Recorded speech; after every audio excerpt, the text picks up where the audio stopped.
Hello viewers, welcome back to my channel.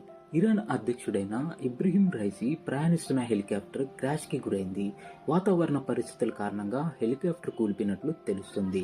అయితే ఇప్పటికే Russian అధ్యక్షుడైన Putin వాళ్ళ బలగాలను రెస్క్యూ ఆపరేషన్ కి ఇరాన్ పంపారు. ఇబ్రహీం రైసీ ఆగస్టు 2021 నుంచి అధ్యక్షుడిగా ఉన్నారు. 2021 అధ్యక్ష ఎన్నికల్లో 62.9 ఓట్లతో అక్కడ ప్రజలు గెలిపించుకున్నారు. ఇబ్రహీం అలాగే తన విదేశాంగ మంత్రితో హెలికాప్టర్ ప్రమాదంలో మరణించారు అని అక్కడ మీడియా ట్విట్టర్ ద్వారా తెలిపింది. హెలికాప్టర్ ప్రమాదంలో పలు మృతదేహాలు పూర్తిగా కాలిపోవడంతో బాడీస్ ని కూడా ఐడెంటిఫై చేయలేకపోతున్నారంట. My deep condolences to them.